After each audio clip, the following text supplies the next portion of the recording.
there are no files and it's all shut. Thank you, goodbye, nothing to see here. But it weren't long before he was plying his trade again, in trying to make some excuse for why the files weren't being released. I mean, I think his first effort was that Trump was holding back the files because he was blackmailing the deep state. And then I saw another one where the question was, is Trump being blackmailed by the deep state? I mean, talk about disappearing up your own backside. When you've got to face the bloody facts. And they are that Epstein and Trump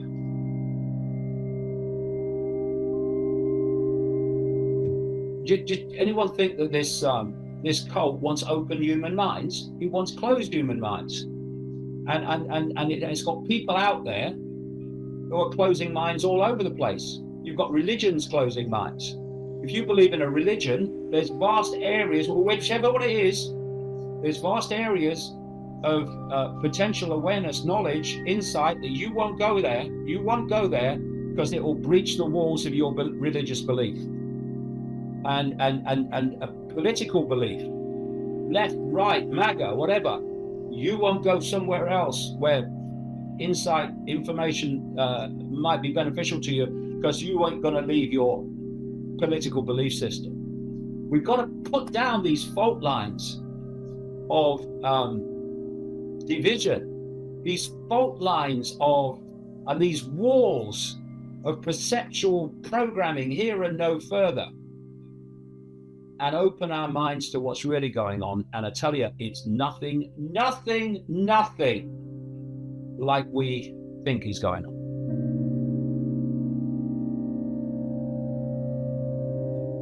You're making offerings to the gods. What do the gods get out of it? And then big pennies start to drop. The whole banking system start to drop. When you realize that these entities in this astral dimension, which interpenetrates ours, are feeding off low vibrational human energy.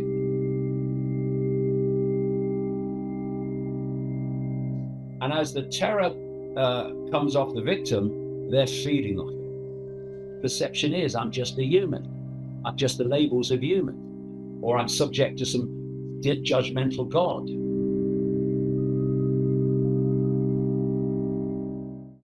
Hello, everybody. This is our 7th interview with David Icke. We've been reading his books for years. He is so far ahead of the game. There was a huge backlash against him when he predicted it would be more of the same with the American administration. And we are seeing everything he said unfold in front of our eyes. We've got the cover-up of the Epstein files. We've got a continuation of the war machine. We've got the globalists who just love big pharma, big oil, endless wars, human transportation, you name it. David called it all. And people are realizing that now. A lot of the backlash, they're realizing he was right all along. So thank you for coming back again, my friend. And how did it feel to be so prescient? Yet all these people were like, oh, you're raining on our parade. All these things are going to change in America now. And look where we are. Well, the thing is, I've been here before. In fact, I've been here before so many times, you lose bloody count.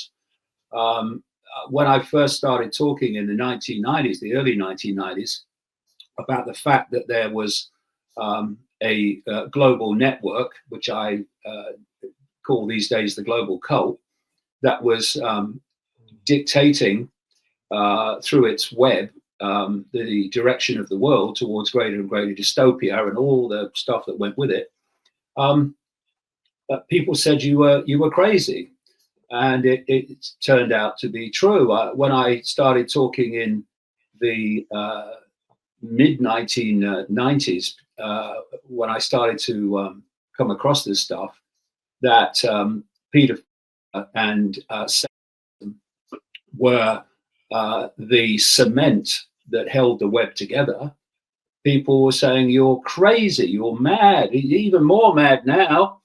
And then I was talking about a non-human force, non-human race or entities behind it all, operating from another dimension of reality that interpenetrates this one, a dimension of reality called the astral. Then I'd really gone freaking crazy. And then I started talking about the fact that we live in a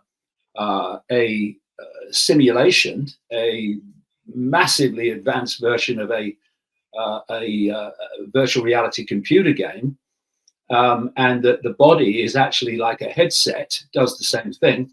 Then I've really gone completely doolally, except that since around 2016, 2017, more and more mainstream scientists have come out and said, actually, it does look like we're in a simulation, because if we are, then so much is explained that we can't explain otherwise. And so you get used to it. And, you know, I've been doing this now for 35 years. I'm in my 36th year now. And and I've been doing it full time, traveled to 60 countries plus, researching it and talking about it. You build up a body of experience where you can see how it works, and you can therefore see what's coming. So I've been calling out Trump since he first appeared on the scene in 2016, running for the Republican nomination. And I've been doing it ever since. And after when you know, the alternative media did a great job in exposing the fact that it was, you know, or at least on some level, not what we were told it was. Actually, it was beyond belief. Actually, I then started seeing people in the mainstream coming into the so-called alternative media and taking it over. They were getting the big algorithmic support. They were getting the funding. They were interviewing each other to get the, again, the algorithmic support for interviews like that. And they have regressed the alternative media massively. You know, there was a point where people did, in the alternative, understand that we live in a one-party state, that it doesn't matter, as they used to say when I first traveled America in the 1990s, it doesn't matter who you vote for, the government still gets in. And what we've regressed to, and I think it's, well, I don't think, I'm absolutely certain it's systematic, is to the deep state, as they call it, which is just a national expression of this global cult, is the Democrats in America. It's not the Republicans and the Democrats anymore, it's the Democrats. And we've gone back into this absolute diversionary illusion that we have political choice. So it's not a case of which political party you choose to vote for. It's the fact that they're both expressions of the same force in the shadows, but they present themselves in different ways because they have different target audiences. So, for instance, you have had the real goal all along, as I've been pointing out for decades, is to fuse artificial intelligence with humans, the human brain, so that artificial intelligence becomes the human mind and dictates what you think and feel. And that the entire system is designed to be controlled by AI, which can be centrally controlled as a result of that, even globally. And I was observing how the so-called woke on the left, it's not the left I grew up in, but the woke left, was kind of going along with it.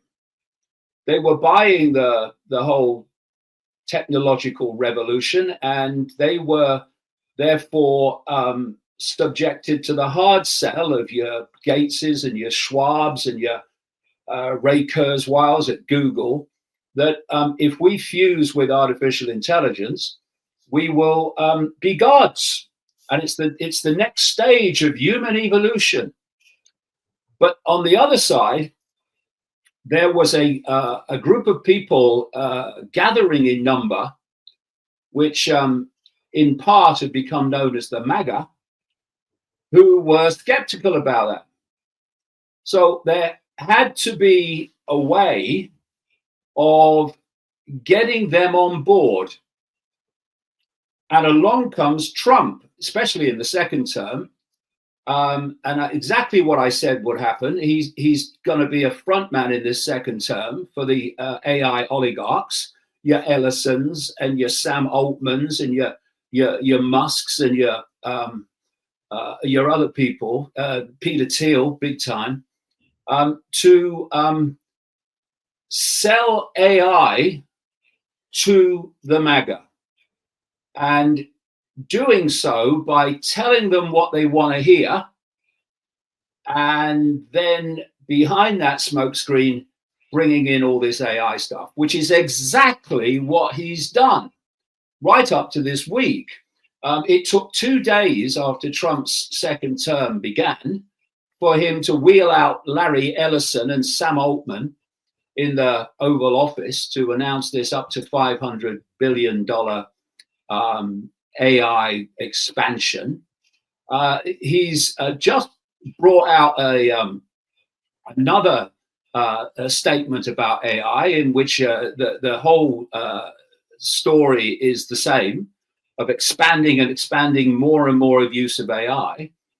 And it's blatantly obvious now. He's just brought in a tracking of a health tracking system that he wants to introduce. And you've got Peter Thiel at Palantir, this company that was created with seed money from the CIA, and provides surveillance equipment and data monitoring equipment and technology for the military and intelligence agencies, not just in America either. And he wants to create this unified database, which can be, again, centrally controlled, and you can find out everything about everyone from a central point. And so it's all happening. And what they've been doing is telling the MAGA base what it wants to hear. We're winning. And then bringing this stuff in on the sly and justifying it in ways that appeal to the MAGA base. So you want to stop immigration. Okay, well, we need IDs then. We need digital IDs. We need this digital tracking to make sure we know who's in the country. Oh, well, I don't like the digital and I don't like the AI, but what if it will stop immigration? And it's so blatantly obvious to me, and was before he came to office, what the game was. And so what's thrown a spanner in the works, although it's a great diversion from the AI thing as well, but what's thrown a spanner in the works is this refusal to reveal what the government knows about Epstein. And that's been something that has made his base, not the inner core, which is a cult. It's a cult. He's a cult leader. He's a Jim Jones. Can't do any wrong, even when he does. But his softer support, and even some of his not so soft support, has started to drift away in relation to this. Because as I've said, since 2016, Donald Trump is not fighting the deep state. He's an asset of the deep state. He's just presenting himself as opposition to pull in those that oppose the deep state. And it's blatantly obvious. And when I've seen your these people that have come in from the mainstream since COVID, because, you know, to an extent, the alternative media was getting out of hand in terms of circulating information that people needed to hear. So you had to put a lid on it. And you don't necessarily have to put out people who are knowingly putting a lid on it, although there are some that are doing that. You just have to put people that know next to bugger all out there, promote them, give them great algorithmic support, and let them do their thing, which is to tell people that the conspiracy is only about politics. Actually, it's even about the Democrats now, and finance, when the real conspiracy is fantastically, almost for most people anyway, unimaginably greater than that, to the very point that the foundation of the conspiracy is actually experiencing a reality that's actually nothing like the reality we think we're experiencing. That's the whole basis of it. It's a long way from Trump or Harris or Biden or Obama, but that's the real conspiracy. And the whole idea of this hijacked alternative media is to build the barricade brigade, as I call them, to hold the sense of the conspiracy at its politics and finance and what have you, and to stop the real conspiracy being exposed. What you do with the people exposing the real conspiracy is you call them mad, or you call them dangerous, and you deal with them that way, which I'm extremely used to, of course. So, David, it's like they campaigned on releasing Epstein files. They told us for 5 years that the video cameras weren't working in the jail the night of Epstein's unaliving. And all of a sudden, they say there's no files, move on, nothing to see here. Oh, we found a video. There's a minute missing. Some people say there's up to 7 minutes missing because the rest of the video has been sped up. I mean, how dumb do they think the public are? Well, some of the people in the Trump administration, I would say most of them are bloody dumb anyway. That's why they've done such a terrible job of covering this up. But when you have made it such a focal point, and the MAGA have made it such a focal point, not doing what you said you'd do in terms of releasing the files, and let's not forget that Trump was prevaricating even before the election. He was asked, I think it was on Fox News, would you release the JFK files? Yes. The Martin Luther King files? Yes. The Epstein files? Yes. Well, a bit different with them. Yeah, I bet it is, mate. Because what's sickened me, Shaun, about the hijacked alternative media, and there's some fantastic people in the alternative media, fantastic people doing some fantastic work.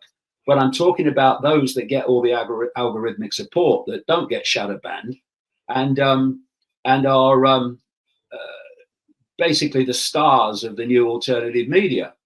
And the way they have sought to cover, I'll call it the MAGA media now, because that's what it is. They've sought to cover Trump's back. I mean, you know, you had Alex Jones, who I think has been an absolute bloody disgrace to the alternative media now for a long time, with his Trump support and his efforts to explain away the otherwise unexplainable, and to defend the indefensible. But he was almost in tears when the announcement was made, as you say, that there are no files and it's all shut. Thank you, goodbye, nothing to see here. But it weren't long before he was plying his trade again, in trying to make some excuse for why the files weren't being released. I mean, I think his first effort was that Trump was holding back the files because he was blackmailing the deep state. And then I saw another one where the question was, is Trump being blackmailed by the deep state? I mean, talk about disappearing up your own backside. When you've got to face the bloody facts. And they are that Epstein and Trump were close friends for 10 to 15 years. And Trump would have known what Epstein was doing. I mean, hello, but did nothing. And the latest thing, when he was on the plane, I think he said it when he was in Scotland as well, was that he ditched Epstein when Epstein started taking his staff from Mar-a-Lago, young girls. And he was asked if he was talking about people like Virginia Giuffre, formerly Roberts. And he agreed he was. Well, that happened, in 2000, and it was involving not Jeffrey Epstein directly, but Ghislaine Maxwell, who approached Virginia at Mar-a-Lago. And Epstein was invited to Trump's wedding in 2005. 5 years. And by the way, the 5 years when most of the allegations against Epstein, that 5 years they relate to. And it was a property deal that brought an end to their relationship when Epstein claims that Trump screwed him in a property deal in Palm Beach. But the whole story makes no sense. You've got all these videos of them together, these pictures of them together over a period of time. He lives Epstein about a mile down the bloody road from Mar-a-Lago. There's no way that Trump didn't know what he was doing, and he did nothing. I mean, at that level alone, we can take it as read. Anything above that, well, we'll see. But the whole story is obviously, I mean, it's like the Wall Street Journal ran a story about the fact that in May, the Department of Justice told Trump that he was in the files, he was in the documents. And suddenly it went from the files don't exist to the Democrats have doctored them. Oh, you mean they put your name in, Donald? Oh yeah, Democrats did that. Yeah, oh come on, man. But you know, when I read a book. It was first written during the first term of Trump, but it's ever so relevant to the second. It's called the Cult of Trump, and it's written by a guy, Steve Hassan, I think his name is, who was a Mooney. He was in the Mooney cult a long time ago, and I think he got quite high in the Mooney cult, and then eventually, in his words, he got deprogrammed. And he then went on to study to become a psychologist, psychiatrist, specializing in freeing people, freeing their minds from cults. And he wrote this book, The Cult of Trump. There's things in it that I don't agree with on other things, not Trump. I think he sees cults everywhere, but to an extent. But on Trump, the guy is absolutely spot on. He's a cult leader. And what happens with your Jim Joneses is the cult members become so mesmerized by them that they'll make an excuse for their behavior, however bad it is. And that's what we've been seeing. I hope you're enjoying the podcast. It's a word from my sponsor, Shopify. When I started this podcast, there were a lot of things I had to figure out on my own. Algorithms, guest booking, marketing. I was a bit naive about what was involved, and as you get deeper into it, it starts to overwhelm your life. Finding the right tool that not only helps you out, but simplifies everything can be such a game changer. For millions of businesses, that tool is Shopify. Shopify is the commerce platform behind millions of businesses around the world, from household names like Mattel and Gymshark to brands just getting started, such as my co-host Ron's Pokemon business. Get started with your own design studio of hundreds of ready-to-use templates. Shopify helps you build a beautiful online store to match your brand style. Accelerate your content creation. Shopify is packed with helpful AI tools that write product descriptions, page headlines, and even enhance your product photography. Get the word out like you have a marketing team behind you. Easily create email and social media campaigns wherever your customers are scrolling or strolling. And best yet, Shopify is your commerce expert with world-class expertise in everything from managing inventory to international shipping to processing returns and beyond. If you're ready to sell, you're ready for Shopify. Turn your big business idea into with Shopify on your side. Sign up for your $1 per month trial and start selling today at shopify.co.uk/Shaun, SHAUN. Go to shopify.co.uk/Shaun, shopify.co.uk/Shaun. Link in the description if you're watching on YouTube. Thanks for supporting our sponsor. Back to the podcast. There are people in the MAGA who voted for Trump who are going, hold on a minute, this is outrageous. I'm not having this. Fine. Good reaction. But there are others, the real inner core, who are running around making excuses for him. And that's a classic expression of a cult. And like you say, in terms of the prison in New York where he died, seems to have died. You don't know what the bloody hell's going on. Nothing would surprise you. But I don't know whether you saw this CBS investigation report into the prison cameras. Of course, only one was working that night. And that's the footage they released from the DOJ and the FBI. But as CBS point out, that camera only shows a certain part of the floor outside of Epstein's cell. And they point out that you could get in without being seen by that camera.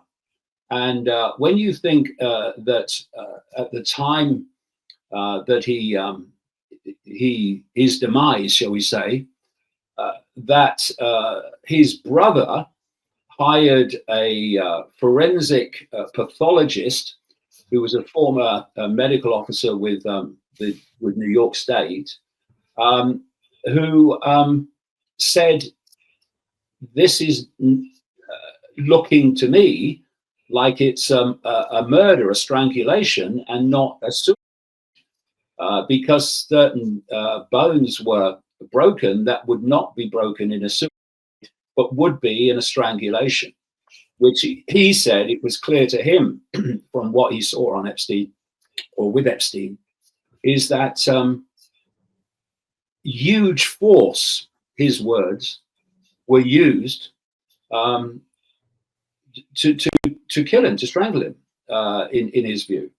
And so nothing in this whole story adds up. And you know what it reminds me of? It reminds me, I lived through this and observed this, Watergate. What happened with Watergate during the Nixon regime is there was a break-in at Democratic headquarters. And we had, of course, the Bernstein and Woodward stories appearing in the Washington Post, thanks to someone they called the Deep Throat. And it took this sequence whereby there would be denials from the Nixon regime, more would come out, more denials, but the denials were getting less credible. More came out, more denials, less credible.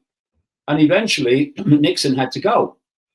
And there was an insider there, Henry Kissinger, who was clearly orchestrating this when you look back at the background.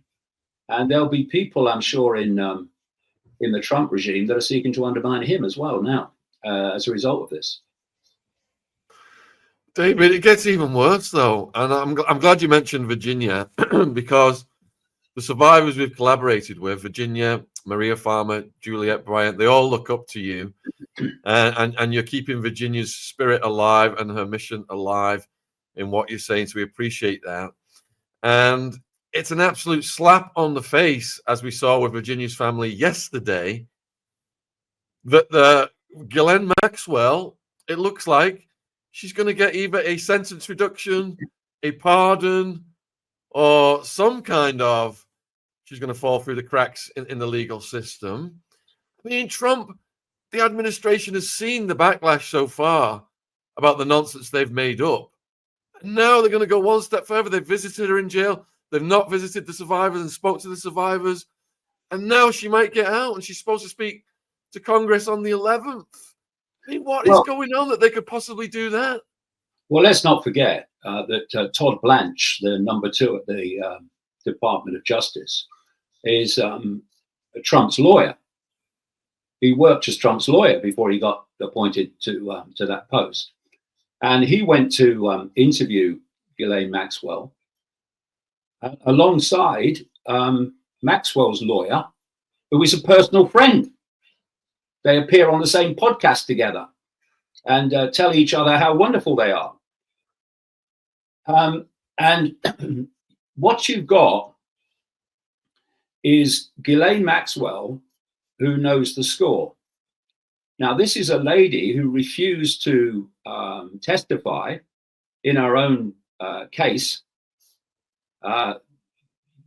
because she, I guess, didn't want to incriminate herself. I didn't think the cross-examination would go well. And now suddenly she is apparently willing to talk. Now, if you know what she knows, and it's indicated that she will reveal it,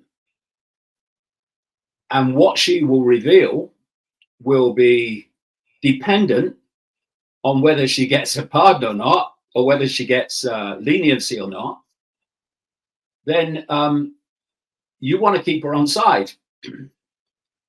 And I found it interesting that Michael Wolff, the not just the many times biographer of Trump, but also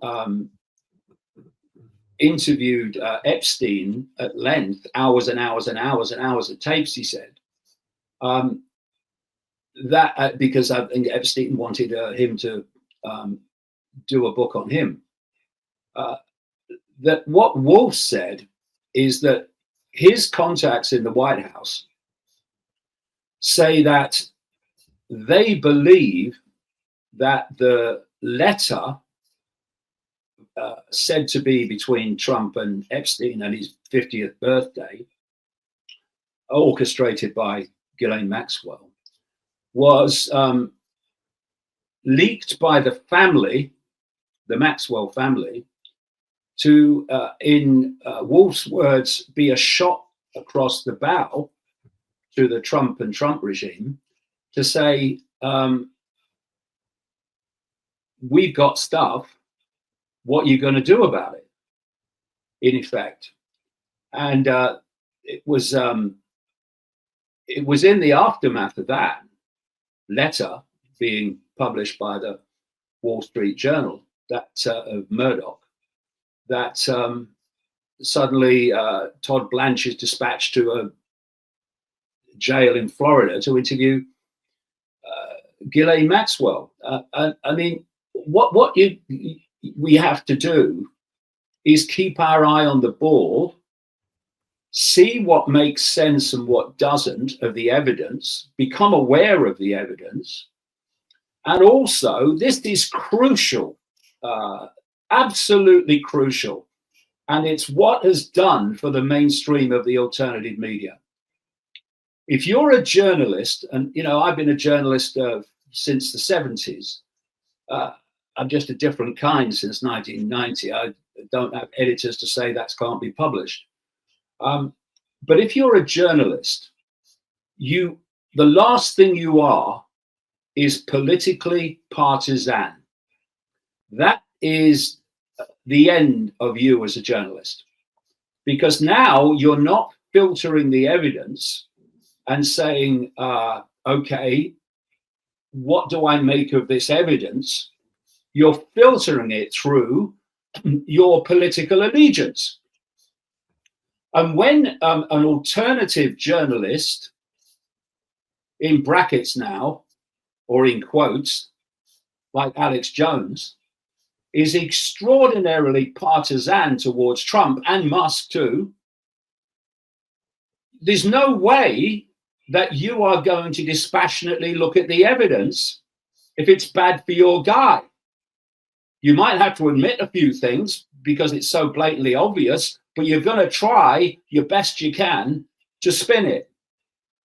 And when I look at this hijacked alternative media, I look at the Russell Brands, I look at the Weinsteins, I look at Tucker Carlson and these people who basically, with others, got Trump in the White House the second time. Without them, it wouldn't have happened. And why did this hijack happen? And like I say, I'm not saying that everybody's done it because they know what they're doing. A lot of them, most of them, are just promoted because they don't know what they're doing. But they have a limit on how they see the world and what they'll talk about. And also, if you can make them financially dependent on supporting Trump and the MAGA way of seeing the world, then you've got them financially as well. It's like, what is it? There's a guy called Upton Sinclair who said words to the effect, it's hard to get people to see something when their salary depends on them not seeing it.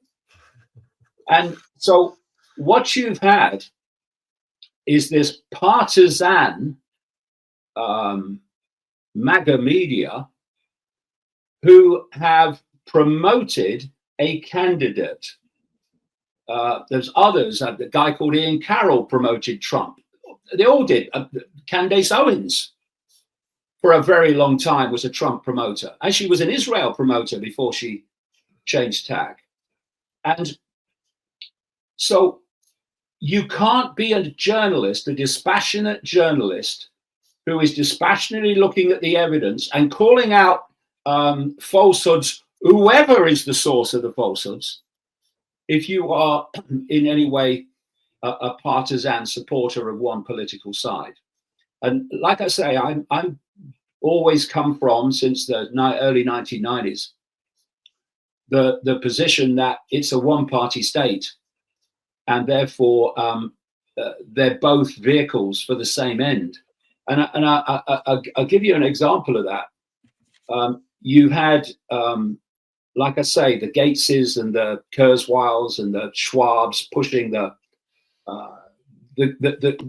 how wonderful it will be if we can fuse humans with artificial intelligence. And then you've had Elon Musk. And Elon Musk came along, and there were people in the alternative media that were calling him out as a transhumanist who was pushing the AI agenda. And then he bought Twitter. No, he was allowed to buy Twitter because they were saying, and it was true, the deep state controls Twitter, and what can be said on it and who's allowed on it. Yeah, true. So that means the deep state had Twitter exactly where it wanted it, right? Oh, yeah. Well, we're going to release the the Twitter files, just to show you, yeah, the deep state controlled it. Okay, so why did they sell it to Musk then, who was the self-proclaimed free speech absolutist? He's not, but he proclaimed it. And what happened as a result? I knew it was a scam when he bought it, because I've been tracking Trump for years. Musk, well, Trump as well, but Musk for years before that. And I could see how his companies were ticking the boxes of the World Economic Forum agenda, and World Economic Forum is just a front for the global cult anyway. And from the moment he bought Twitter, allowed to buy Twitter, and turned it into X, there was this phenomenal transfer of perception of him by this alternative media. Suddenly he's one of us now. He's letting a few people in back, and they're all great. Yeah, it's wonderful. But then they announced that they believe in freedom of speech, but not freedom of reach. That if it's lawful but awful, you'll find it very difficult to find it on Twitter X.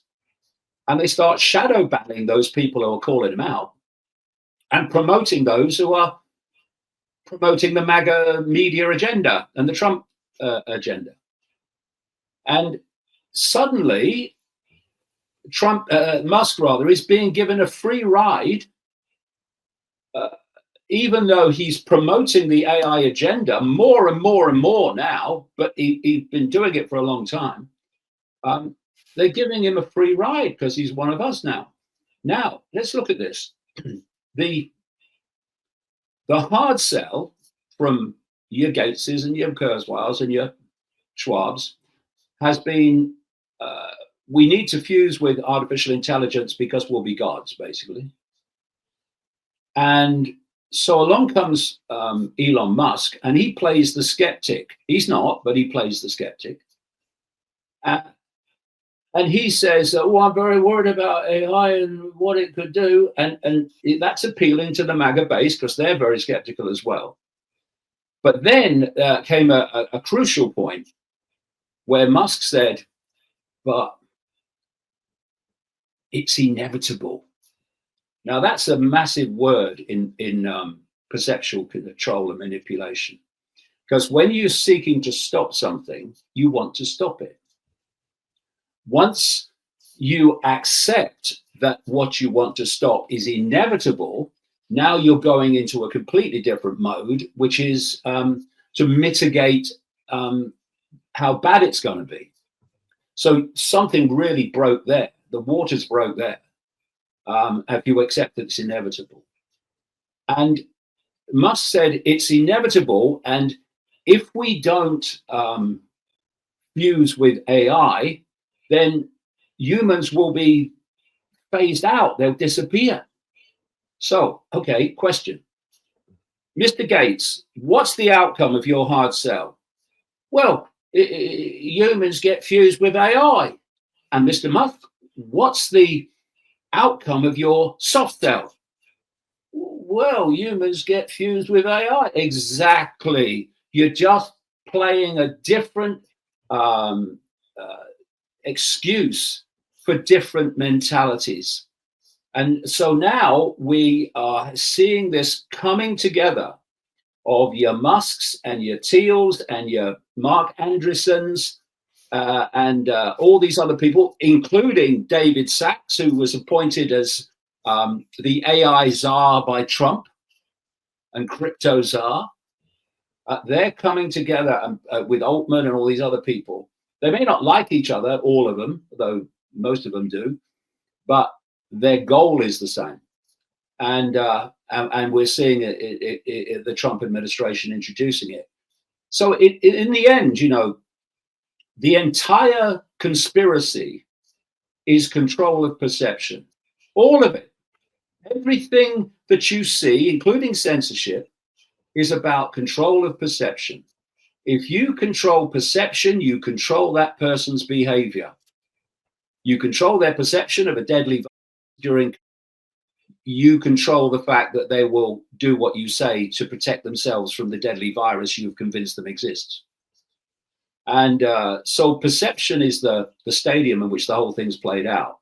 And what's happened with Epstein and the furore over that from the, well, at least significant chunks of the MAGA base, is that they've lost control of perception that they had before, which is Trump's on our side and Trump is our savior. He ain't. So going back to what you said earlier then about Ian Carroll, Candace, Joe Rogan, Tucker, they were sucked in by the illusion of choice at the election. I think that's what you were getting at. Now, recently, well, some of them were sucked in, and some of them it would have suited them to go with it because that was the best for them.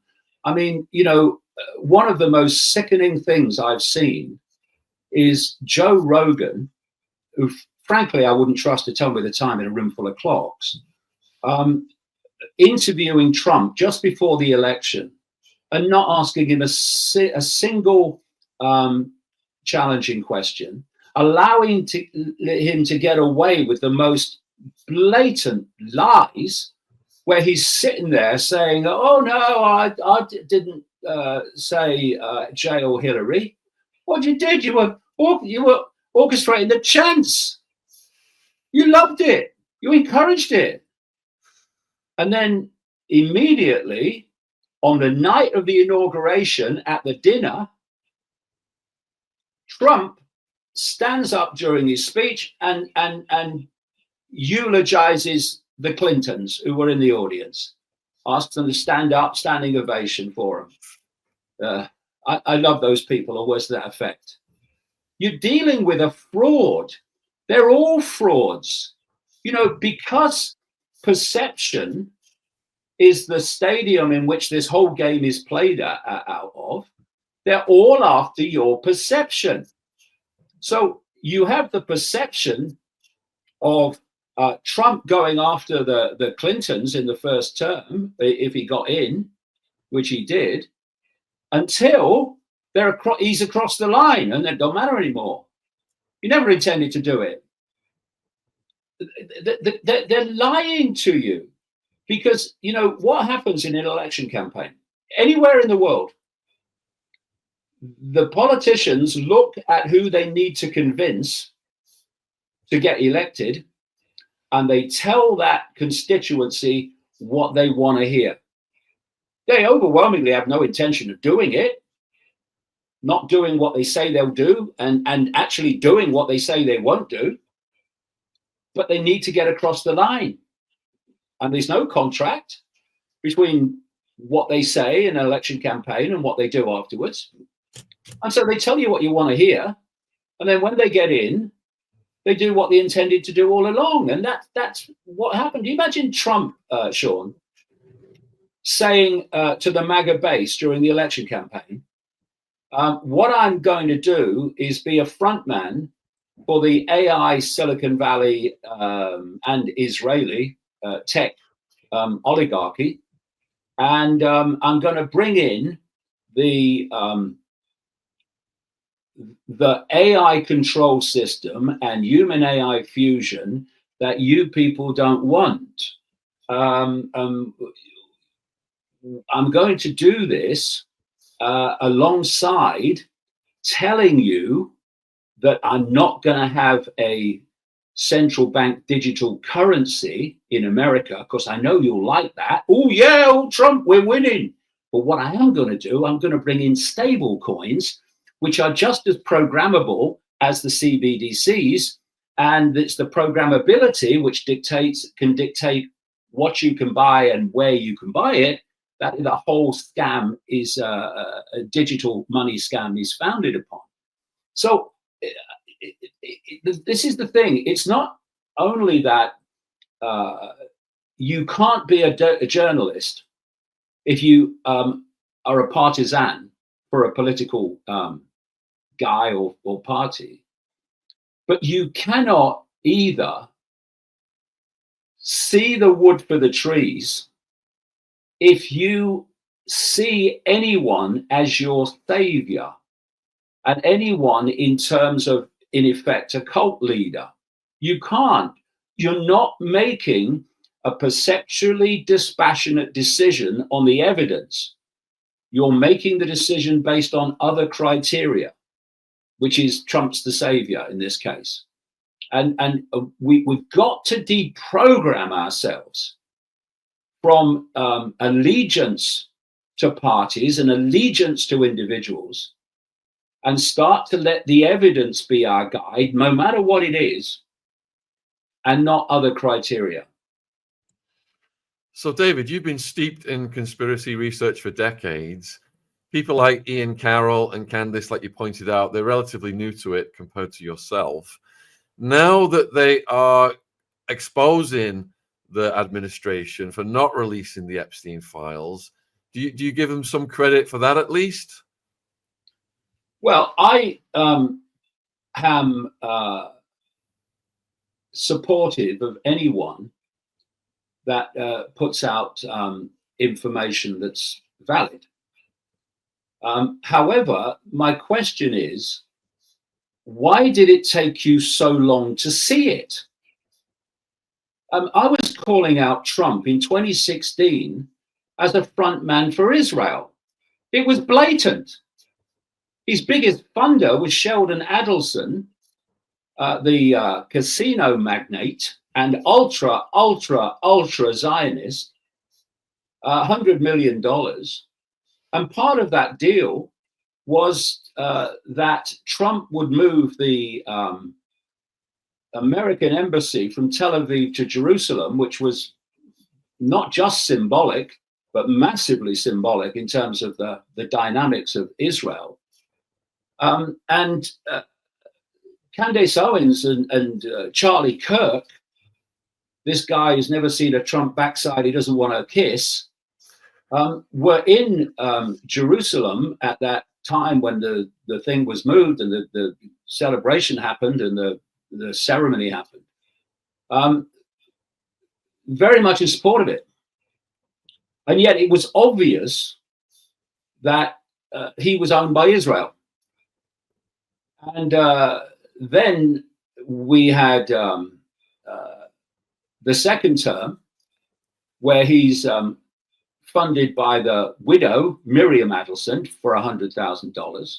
Oh, by the way, in the first term, he also agreed with Adelson that he would acknowledge the Golan Heights, Syrian land, as Israel's land. And he did. And there's a location in the Golan Heights called Trump Heights, I think, to commemorate that. But in this second term, another $100 million from Miriam Adelson. And the agreement was that he will, at some point in this presidency, acknowledge Israel ownership of the West Bank, which is now basically being completely taken over by so-called settlers. And by the way, there were sanctions against the settlers who were stealing Palestinian land and property in the West Bank until Trump came to office the second time. And one of his first actions was to take those sanctions off. His virtual first actions, too, were to take all limits on the supply of weapons to Israel. This man is owned by Israel. And is it just a coincidence that Jeffrey Epstein was running a Mossad Israeli, probably the CIA involved as well, blackmail operation with Ghislaine Maxwell? Ghislaine Maxwell, who is the daughter of Robert Maxwell, who is a known Mossad agent, who worked for them for a very long time and died on his yacht, the Lady Ghislaine, off the Canary Islands, and was given in effect, a state funeral on the Mount of Olives in Jerusalem, which was attended by the president of Israel, the prime minister of Israel, and a stream of current and former intelligence chiefs. And the idea that I met Robert Maxwell once, I was doing a film for the BBC, a documentary on a football club that he owned called Oxford United. And it involved me interviewing him in his office at Mirror Newspapers, because he owned Mirror Newspapers and many other papers. And when I left with the crew, I felt like I needed a bloody shower, because I'd come into the presence of pure bloody evil. So there you have Maxwell, an agent of Mossad, and sure other intelligence agencies as well, because in the end they all connect. And then you have his daughter running this operation with Epstein. And you know, I've talked to people. I'm sure you have too. I've talked to people who were girls at the time in the Epstein network, now women, who talk about the hidden cameras and the hidden microphones in the properties of Epstein, because it was a blackmail operation. Because, you know, you have those that are knowingly part of the cult and do what they do in support of its agenda. You have others who couldn't give a damn about anything except their own power and wealth, and you can get them on board and get them to do what you want to do with money and prestige and position. And then there's others that you feel the need to blackmail, and so you need things on them. And this is why the cult loves to have people in power who have done stuff that they don't want to come out, because then we gotcha. Look, mate, we can keep this quiet, and you can be wealthy and powerful as long as you do what we say, or you can not do what we say, in which case you wouldn't want that across the front pages, would you? And this is how it works. This is what when you see people who come into politics, sometimes with genuine intent, and they oppose things and they vehemently go against things, and then suddenly they switch. Now they're in favor of what they were against before. And sometimes it's telling people what they want to hear and then doing what you intended all along. But other times it's blackmail that brings that about. And so and you know, the thing is, I first came across the and networks in the mid 1990s, and I've been gathering more and more information ever since. And it is the cement that holds this whole cult web together, by those that are active, and by active, and also because those that are brought into those rings and situations so they can be blackmailed. And you know, we talk about the Epstein situation, and we should, but this stuff's going on all over the world. Epstein's not something that is unique. Nothing like. It's happening everywhere. And it's all about, in the end, getting people to do what you want them to do to advance your agenda to a global dystopia. And I must say, maybe some people might think that it's stretching credulity, just a little bit, to think that Donald Trump was a close friend of Epstein for 10, 15 years. And they would have things on him, have no doubt about that. And then out of nowhere, he suddenly runs for office for president and wins twice. And in office, gives Israel virtually everything it wants. I mean, if people think that's a coincidence, I've got some seafront property in the Midwest they might like to buy. So talking about the cult then and esoteric practices, when you saw the temple on Epstein's Island, what did that signify to you? Well, these people networks connect into the satanic networks. Doesn't mean that every people is into. I'm saying the rings themselves interlock, and they're global rings. I mean, I saw you do an interview recently. She didn't believe that it was a unified organization. Well, that's what Ian Carroll said on the Rogan show. It's not a. What did he say? Let me get it right. I don't want to misquote him. It's not like it's literally a cabal of shadowy Jews around one table. It's just an alignment of many different interests, different families, different corporations, different bankers or organized crime groups, all sort of playing games for power. And these guys have that much power, and those guys have that much power, and interests tend to align. Bullshit. This is a highly organized cult, but it's fiercely compartmentalized. So the vast majority of people who are in the secret societies do not know what they're part of. But it's orchestrated and organized in a very detailed way from the inner core. And when you go deep enough in the inner core, it is a table with a few people sitting around it. And it, you know, to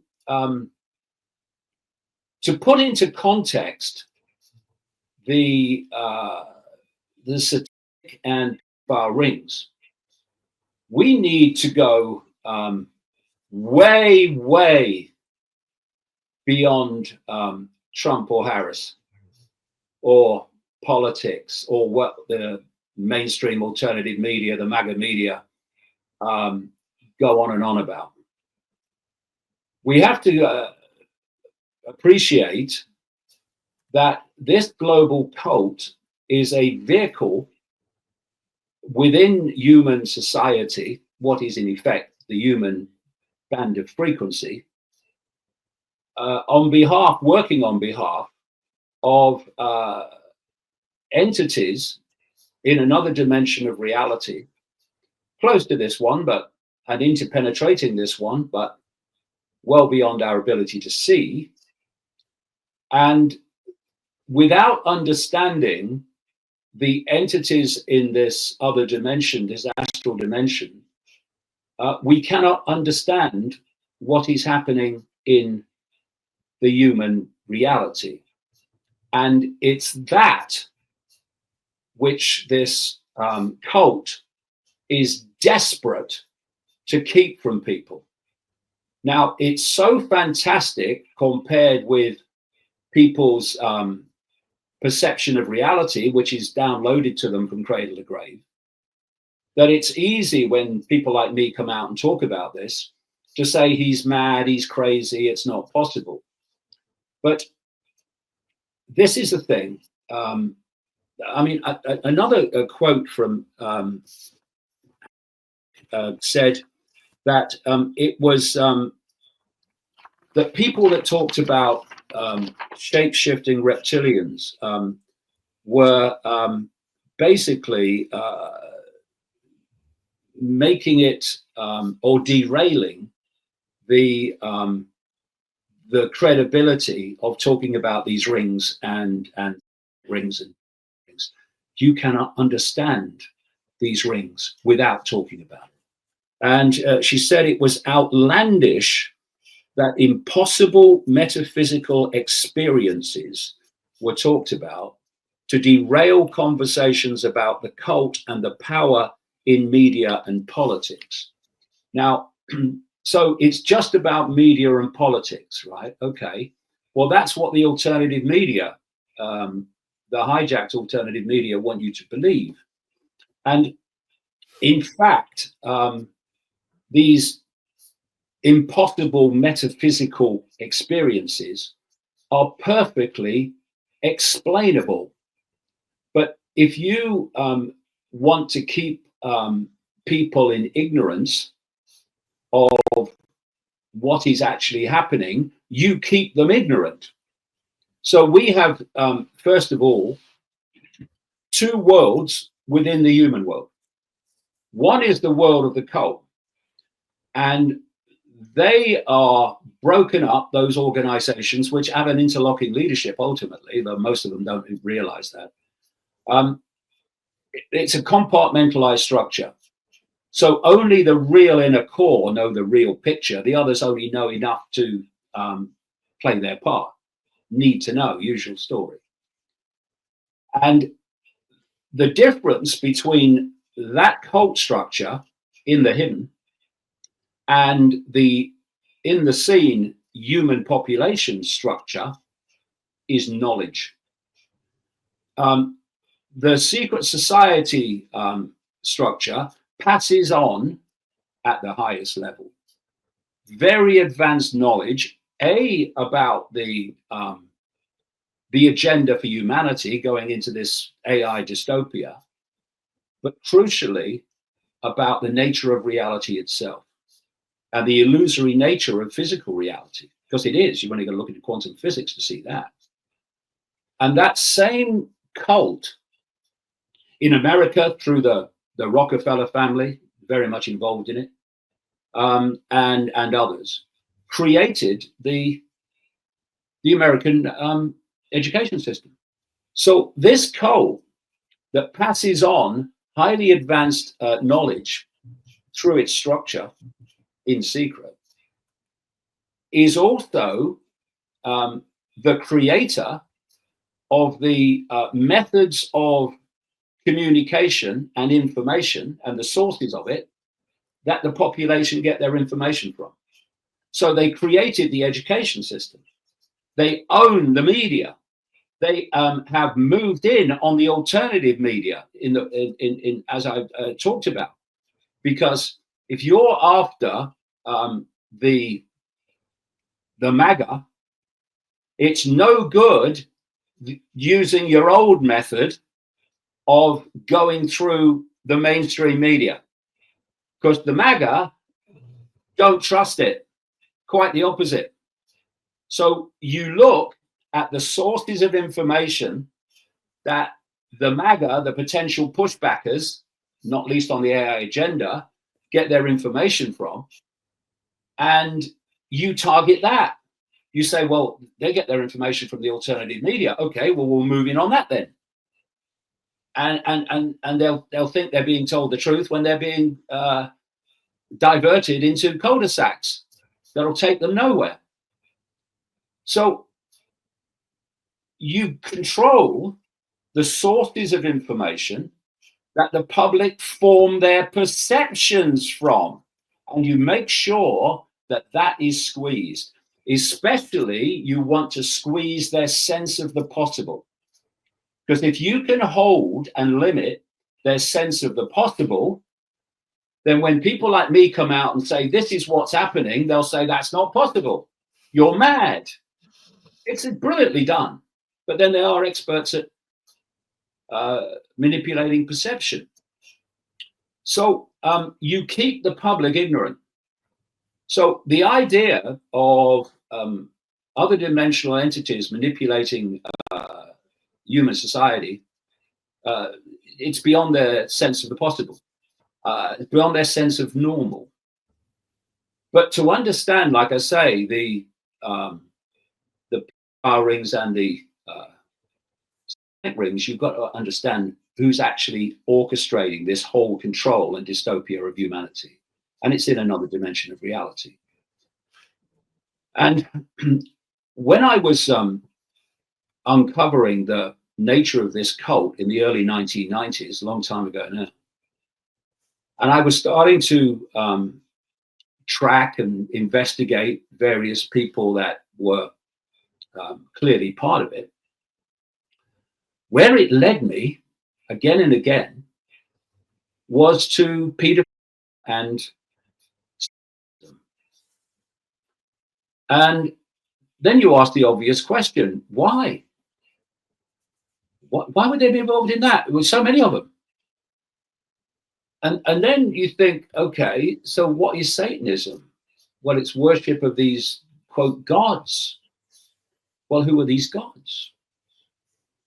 Because these people are deeply sick, but in an intellectual sense, they're not freaking stupid, not those in the inner core anyway. So they're not going to worship gods that don't exist. They're just simply not going to do it. They leave that to the population.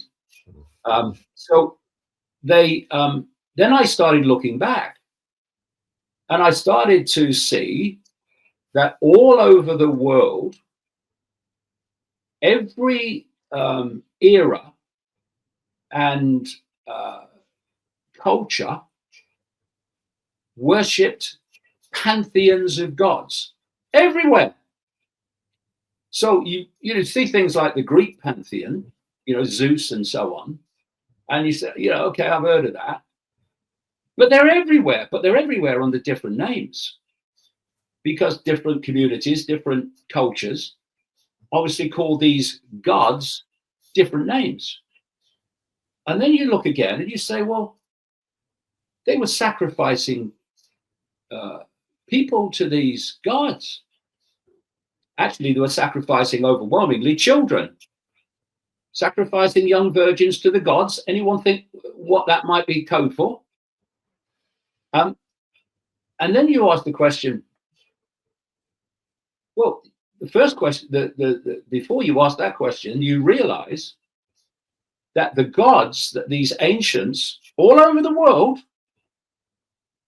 were doing human sacrifices to are the same gods that the elite today are doing human sacrifices to. And then you ask the question, like I say, so you're making offerings to the gods. What do the gods get out of it? And then big pennies start to drop. The whole banking system start to drop when you realize that these entities in this astral dimension, which penetrates ours, are feeding off low vibrational human energy. It's well known by mainstream science that every time we think, every time we feel emotion, we generate an energy, a frequency.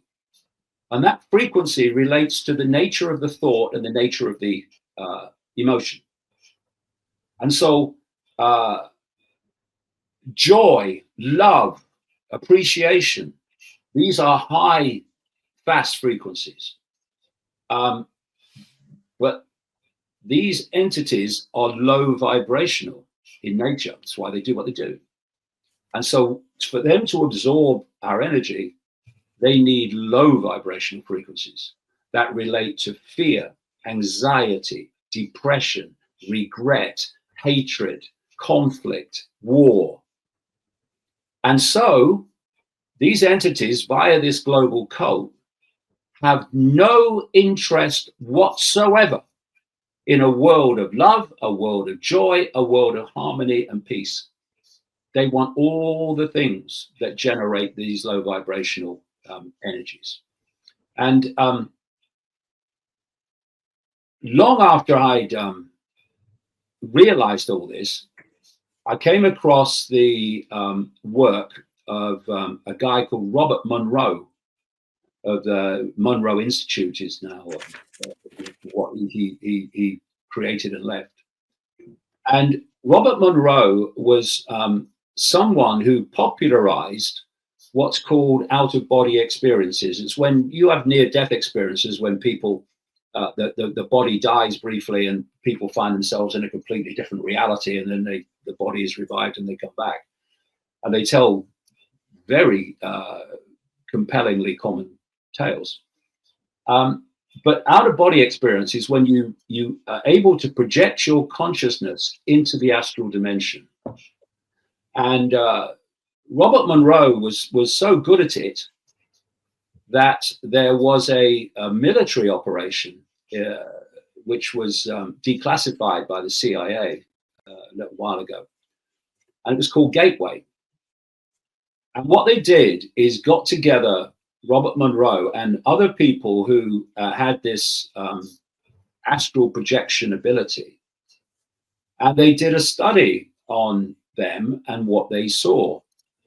And they went into the they would project into this astral dimension and then come back and say what they saw, and it would all be written down. You can go on the internet, put in Gateway Project Robert Monroe, and you'll see the background. And they saw in the astral so many reptilian entities that they actually gave them a name in the Gateway Project, the alligators. And in this same period too, of 35 years, I've come across people all over the world who have experienced these reptilian entities, sometimes in the astral, sometimes in the human, and have seen people, apparently human to start with, change into a reptilian figure, and then often go back again. And I've been putting this together, this evidence together now since 1996. And I've talked to hundreds of people who have had this experience from all walks of life and backgrounds.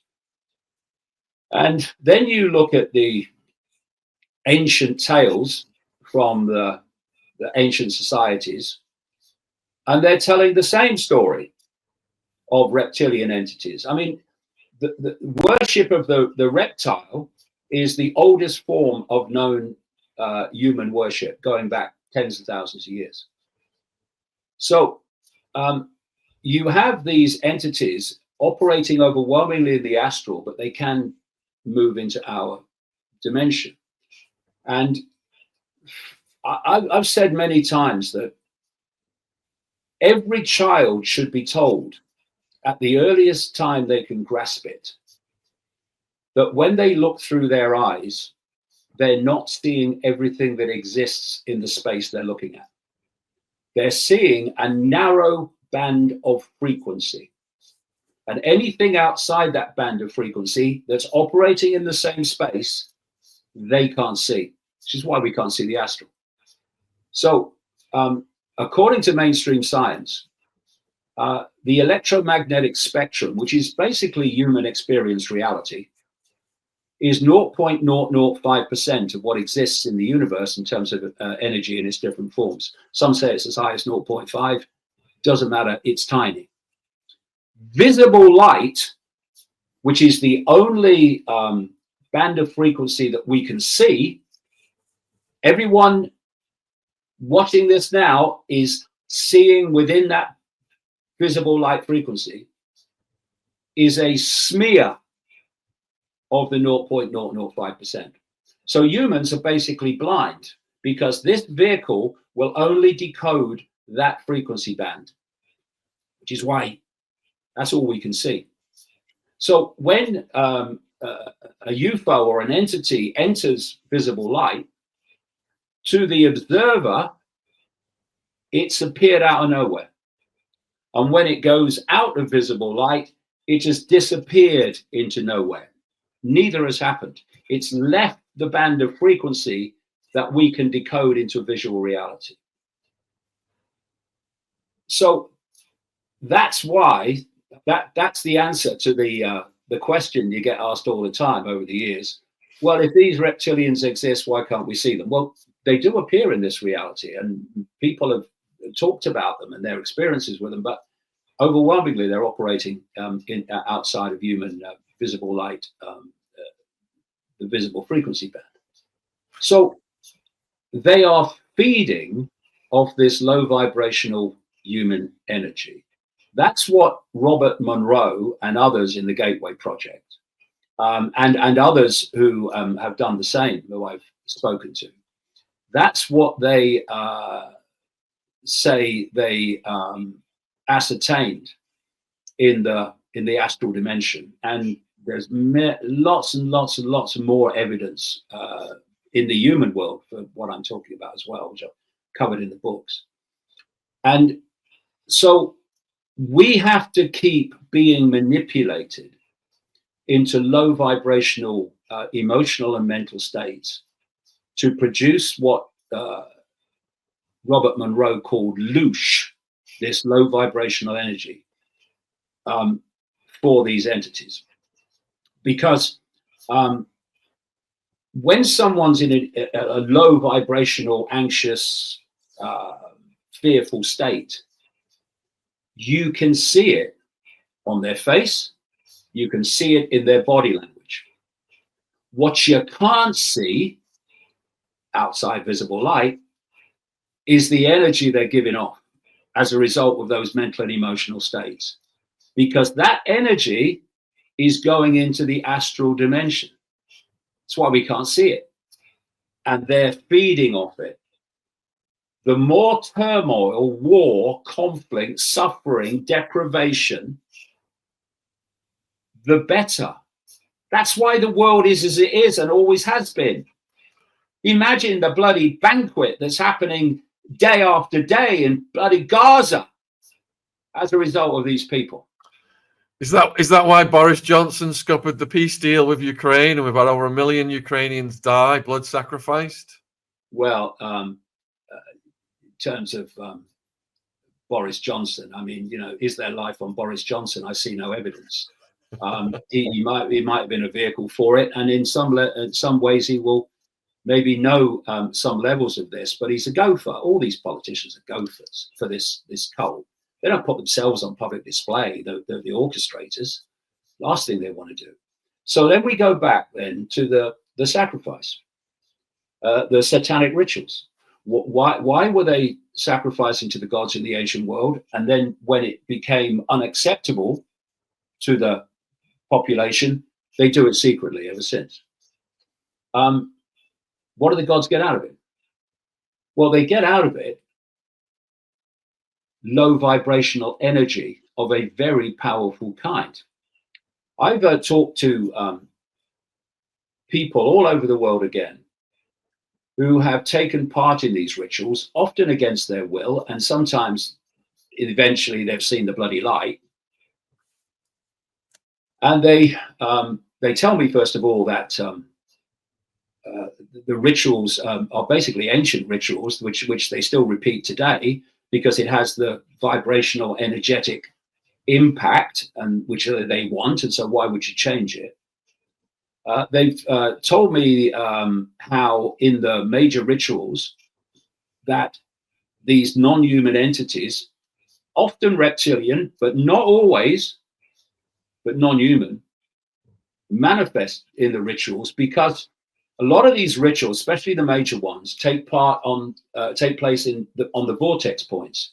You know, we have this ley line system, which is part of a much greater universal system of energetic lines and electrical, electromagnetic forces. And where these lines cross, where two lines cross, you get a little vortex. And where massive number of lines cross, you get a massive vortex. And what these vortexes do, the big ones, is they thin out the energetic frequency difference between the human reality and the astral reality, which allows these entities, not necessarily for very long, but to slip through this conduit into the ritual. And so what are they doing? They are terrifying the victim. Imagine you're a little bloody kid going through this. But these people have no empathy. They're just software programs. They have no what we would call human emotion. That's why they do what they do. They're psychopaths. You look at the super psychopaths. You look at the so-called hair test of a psychopath, named after the guy that basically invented it. The hair test is a list of traits, and if you have enough of them, you're a psychopath. And the top two traits: lack of empathy, unable to put yourself in the situation you're making other people suffer, and lack of compassion, deleted compassion, no compassion. These people are literally software programs. And if you put a software program in a computer and you tell it to do something, it will do it. It won't say, well, hold on a minute, mate. No, it will just do it. This is what these people are. They're software programs. And so they're terrifying the victim. And terror is a very, very powerful low vibrational energy. And while the Satanists in our reality are conducting the ritual, these entities, I guess almost all of them don't manifest, one or two do, but they're in this astral dimension, overseeing it, sharing the same space. And as the terror comes off the victim, they're feeding off it. And this is happening all over the world. You know, this satanic calendar with its Beltane and its Halloween and so many others in between, rituals, days, it's real. And these people do it. Now, if you are going to sacrifice a little for your gods, prats, then are you going to have any questioning of creating wars that are going to cause such death and destruction and suffering and turmoil and sadness? No. Why? Because you want them. Are you going to have any compassion for children in Gaza? No, none. You're just going to do it because you have no ability to empathize or to feel compassion. You're a software program. And this is the basis of the reason they do it is reason it goes from the ancient world right into the modern times, because they are making offerings to the same gods the ancients were. They just call them different names. You can call it the cult of BAAL. It's just another bloody name. They're talking about these entities. And, you know, when what's the name says that, you know, it's basically talking about shape-shifting reptilians and all that stuff, and what have you, is derailing the credibility of talking about this stuff. No, it's not. No, it's not. It's explaining why it happens. And in terms of shape-shifting, let's talk about that. Because, you know, what was said in that interview, in parts of it, does need challenging in this metaphysical impossibility. To really understand what's happening in the world and what the world is, we have to realize that physicality is an illusion. And quantum physics, as it's emerged and expanded, has understood this. We are told that the physical world consists of atoms. Atoms make up the solid physical world. Well, if you look at the inside of an atom and go deeply enough into it, there is no physicality. It's just an electrical system of electrons going around a nucleus. And as someone said, to illustrate what an atom really is, if the nucleus at the center of the atom was a 10-cent piece, then the atom itself would have to be the size of a baseball stadium. And everything else is empty space. It's not empty. It's an energy that we're not aware of, but to the human vision, it's empty space. And that's supposed to make up the physical world. It doesn't. So what the heck is going on? Why are we being told all the time by orthodox science funded by the cult, you want to go beyond what we want people to believe? Well, funding, stop it, mate. It tells us that we live in a physical world and everything's solid. Well, that is clearly, demonstrably not the case. And I just talk about how this thing works.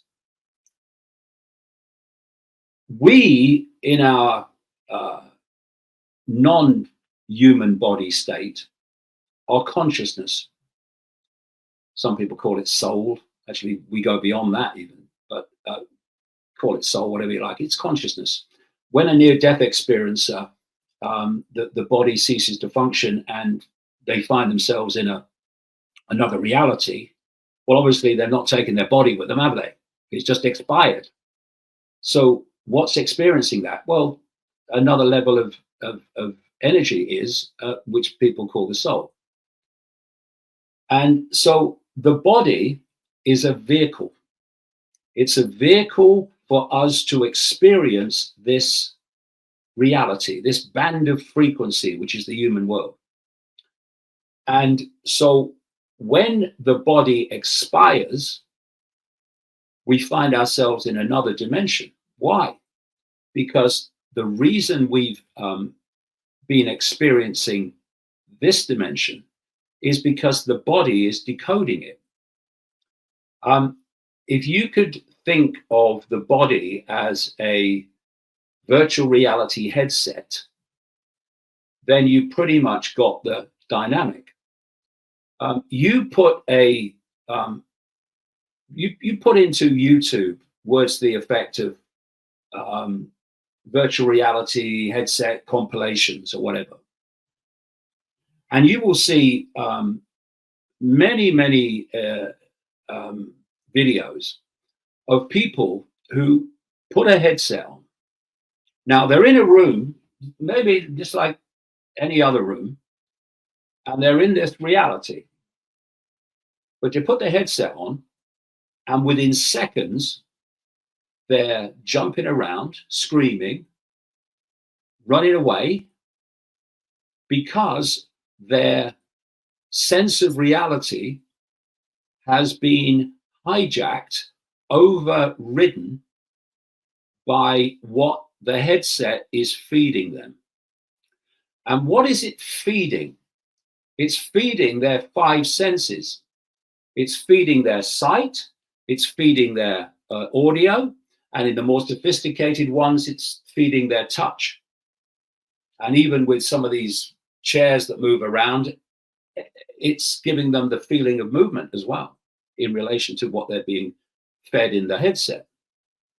And what they can do, because it's a headset, is they can take it off. And immediately they go, phew, oh, it was just a game. But if the body, which I've been calling since the 1990s a biological computer, is decoding this reality, which is a simulation, the dynamic of a virtual reality game is very applicable.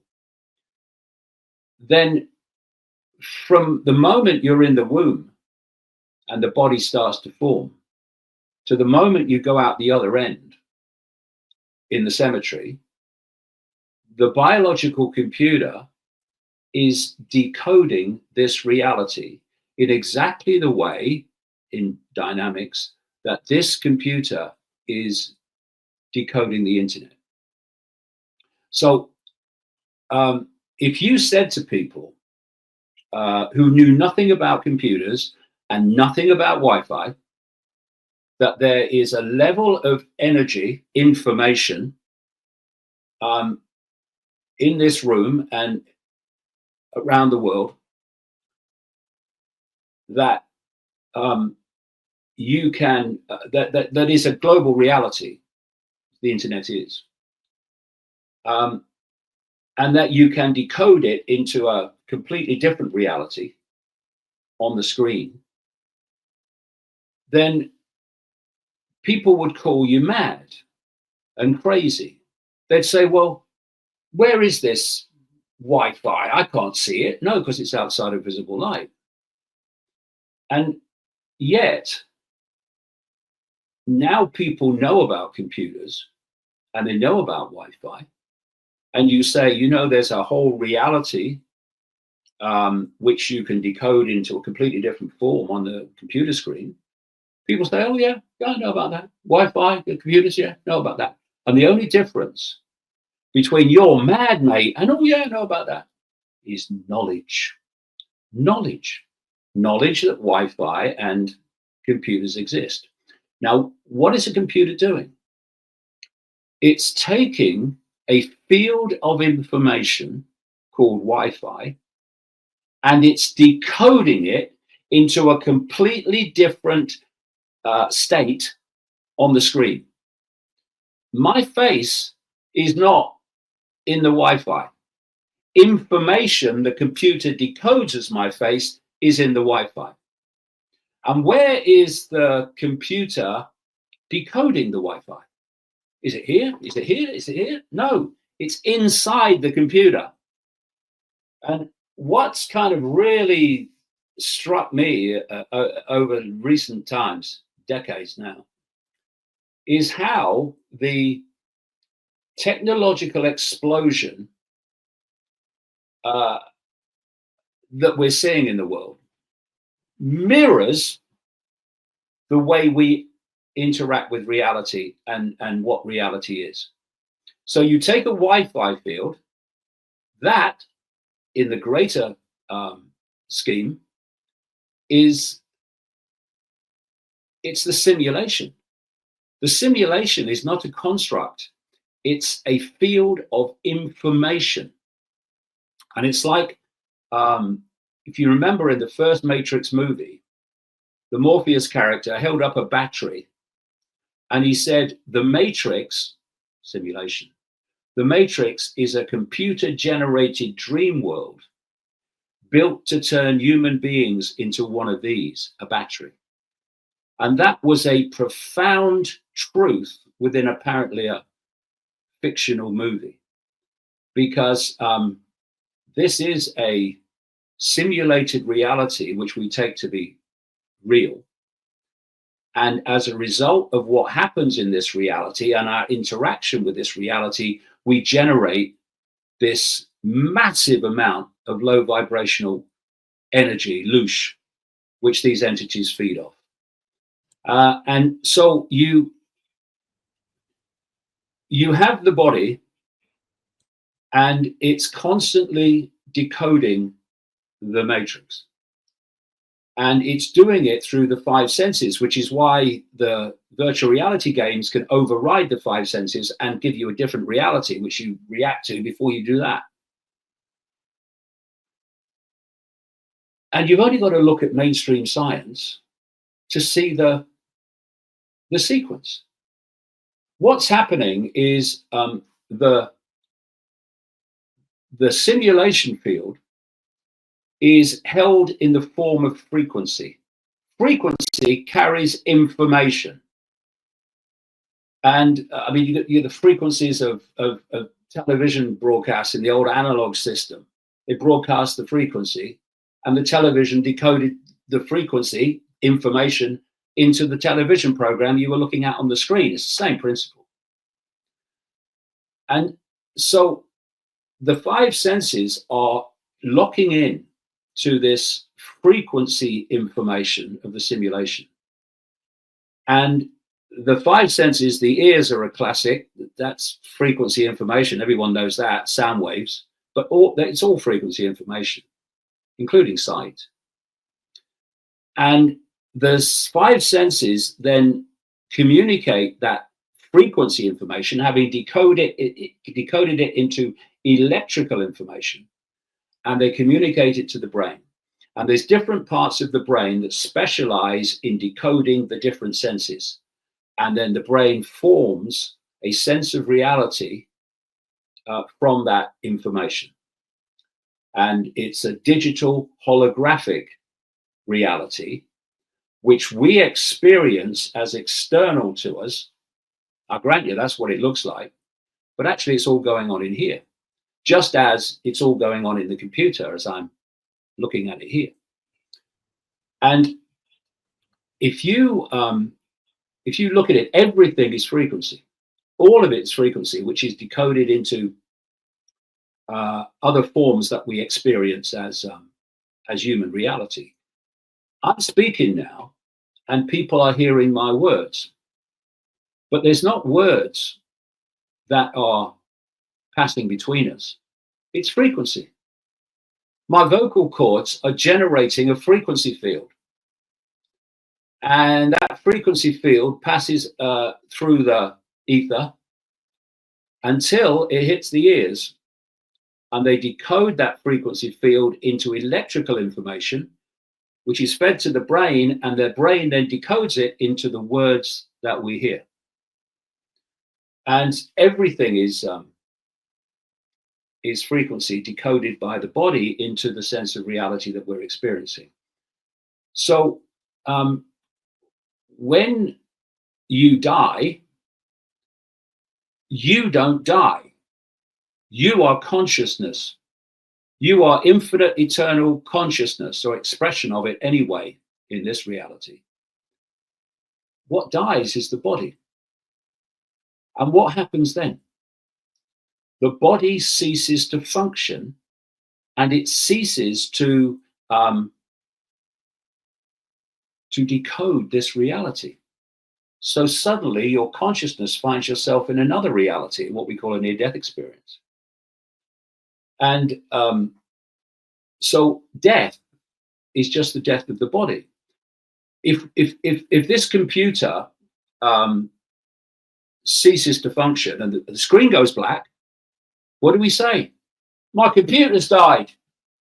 Exactly. It stopped decoding the internet onto the screen.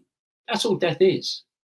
But they want us frightened of death and fearful of death and in terror of death, because that, well, produces more loose for a start.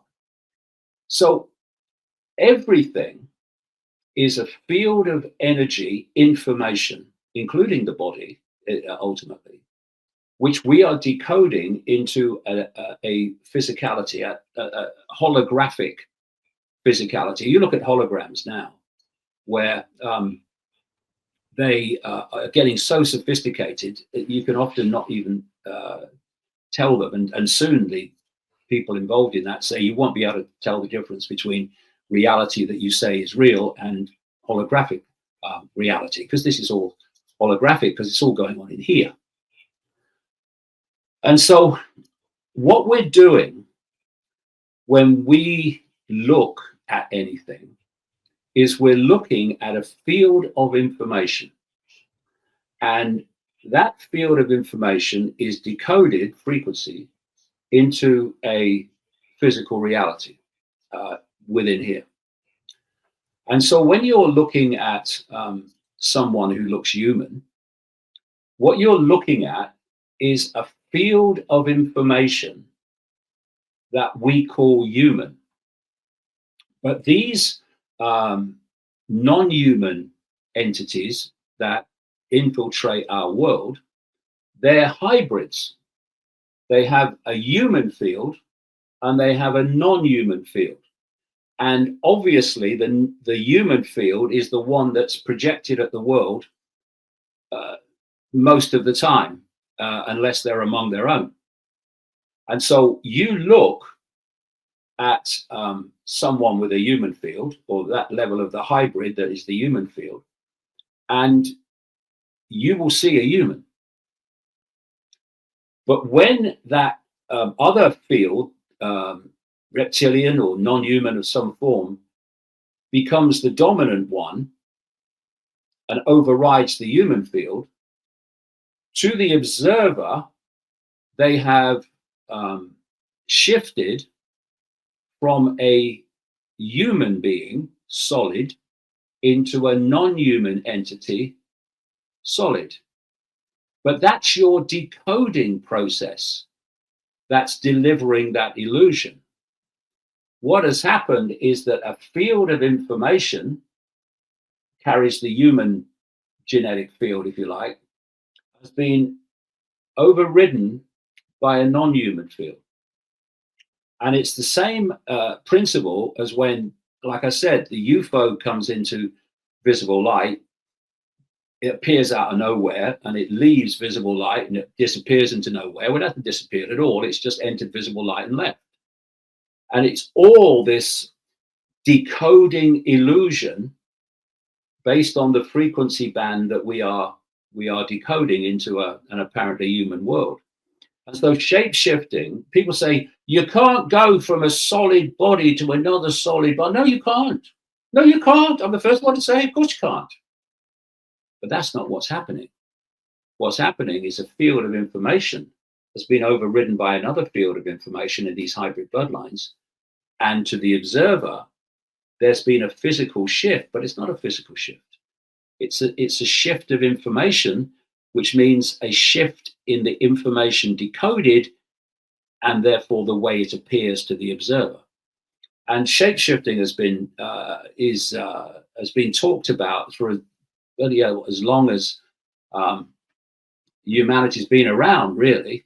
The old ancients and the shamans of the ancient world were talking about all this stuff. And when you talk to the number of people that I have about their experiences, and all walks of life and backgrounds, extraordinary stories that I've been told by different people, that they've experienced this, seeing this shift from one form to another, then to write it off as drugs.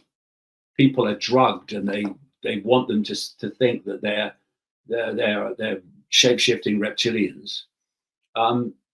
Well, she should have been with me for the last 35 years and seen all the undrugged people that have told me their stories.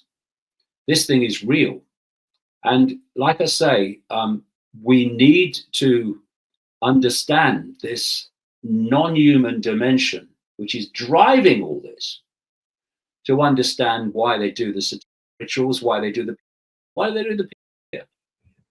because people are overwhelmingly possessed people.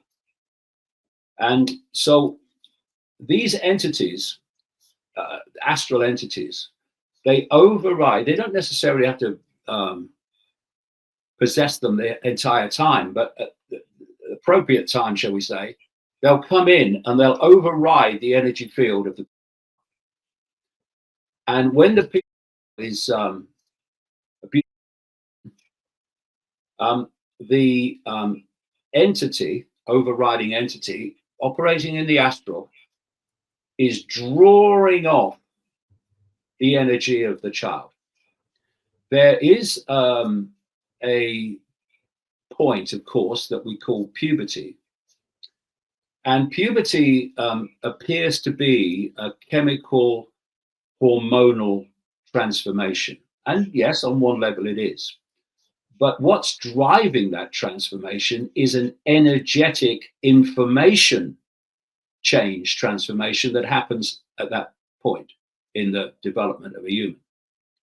And these entities, for whatever reason, want that energy before puberty happens. This is why they are obsessed with children. This is why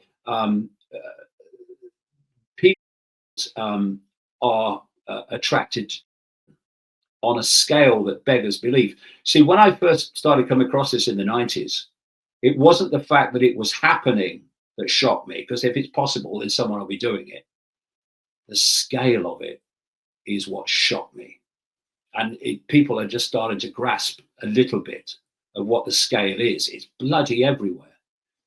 And so what the entity is doing as it overrides the is it's drawing the energy of the child off. And I quote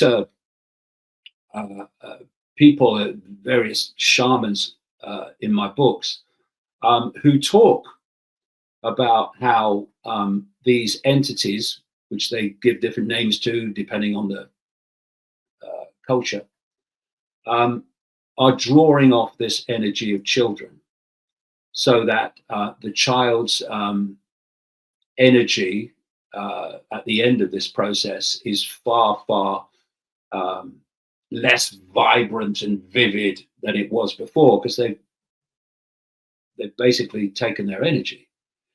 And so this is what's happening. The people is actually a conduit to draw off the child's energy. And in the same way, you've got the rituals, and overwhelmingly, they are sacrificing, because again, they're drawing off that energy pre-puberty.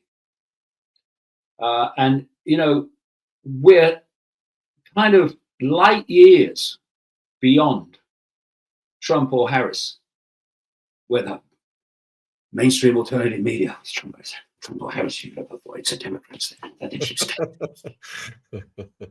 Look where we are.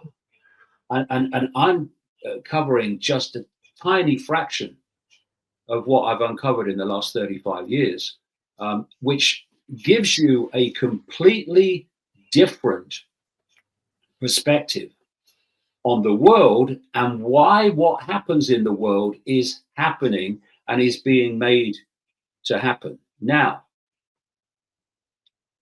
why do they want us fused with AI?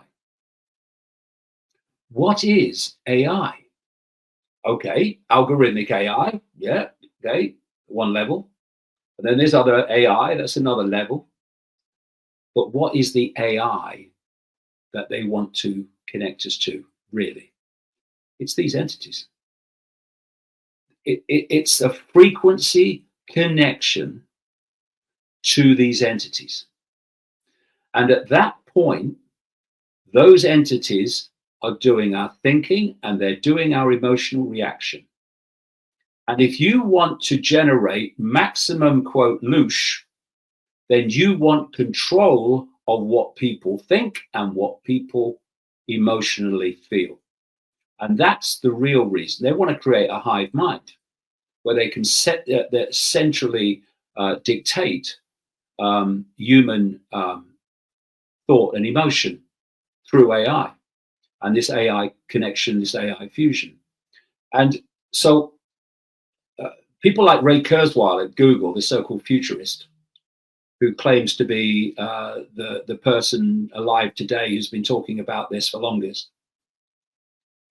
he says that by 2030, he said this a few years ago, by 2030, humans will be fused with artificial intelligence, connected to it. It's already happening. And that once that connection is made, the AI will be doing more and more, his words, the AI will be doing more and more of human thinking until human thinking is negligible. In other words, deleted. And at that point, we become AI terminals on an AI internet. Now, what's the conduit? What's the conduit, this AI connection? Well, it's an electromagnetic field. We call it the cloud. That's what Kurzweil talks about. He says we'll be connected to the cloud in 2030 onwards. So you can create this cloud, this electromagnetic, technologically generated cloud of information, the conduit through which you can flow your frequencies of AI to the human mind. But you're still not going to cover the entire planet that way with the cloud, the technologically generated cloud. To really cover the whole planet, you need low orbit satellites. Well, who's putting up tens of thousands of low orbit satellites? SpaceX and Elon Musk. Who's coming on behind? Amazon and Jeff Bezos with the same thing. And the idea is that you connect to humans via this cloud. You're putting in frequencies in this cloud, which the human body is decoding. But to really do that powerfully, you need a receiver in the body, preferably in the brain, to pick up those frequencies. And how does the brain think? What's the process? It's electrical. Neurons fire. The brain is electrical in the way that it works. And if you can mess with the electrical interaction within the brain, you mess with the perceptions of that person. And there's another thing that graphene is famous for, and that is that it amplifies electromagnetic fields. So if you come into contact with an electromagnetic field, if you've got graphene in the body, it will amplify the effect of that field on the body. Perfect if you're talking about the cloud. And now they're starting to move the so-called mRNA system into other vaccines.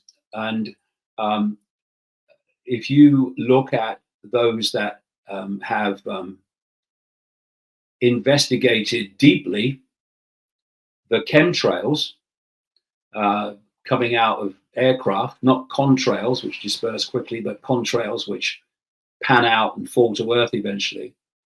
I think geoengineering.org, I think, is a real front runner in this. And they've talked to whistleblowers within the government departments in America that relate to chemtrails. And they say there's graphene in the chemtrails. But what they're saying is it's not officially acknowledged because they don't test at the nano level that the graphene exists in. And you look at all these different sources of graphene, and they're bombarding us with it, but on a nano level. And the idea is that the hive mind, which I've been warning about for decades was the plan, delivers the frequencies of the hive mind, and the graphene and the other nano self-replicating material picks it up and decodes it into the hive mind perception. And you know, there's I said earlier that we are consciousness. And there's a level of us that we call mind, which is an electromagnetic field, which the brain processes. Consciousness doesn't come from the brain, it comes through the brain. But we are part of an infinite field of information, knowledge, awareness, consciousness. To control us, this non-human force within this multi-leveled matrix, the astral's part of this matrix, I'll go into in my books, they need to disconnect this incarnate level of awareness from that infinite level of awareness. And one of the big ways they do it is to focus your attention. They want your focus of attention on the five sense world. Because you know, if I look into this room, then I'm seeing the room. But if I do that and focus on that, the room's disappeared. I can just see that finger. And what they want us is in that mode. So we're so focused on the five sense world that it's all exists, that we lose the panorama. So we don't see how the dots connect because we're too busy focusing on that. And so they have to disconnect the influence of expanded levels of consciousness with incarnate consciousness that's experiencing through the body, briefly. And so what they've been working on over the decades and the hundreds of years and thousands of years is doing just that. But what they want is to stop that happening at all.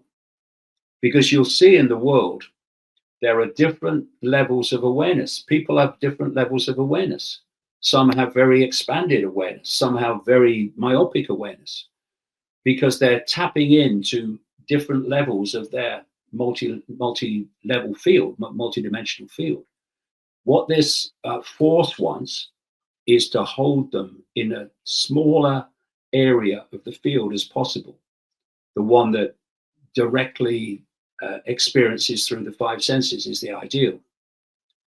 Because once you start realizing that you are not your body, that you are not human, that you are consciousness having a brief experience as a human through this body which decodes the world of human, the more you expand your awareness and your self-identity of who you really are, consciousness, eternal infinite consciousness, the more you expand and expand and expand into greater and greater swathes of the field.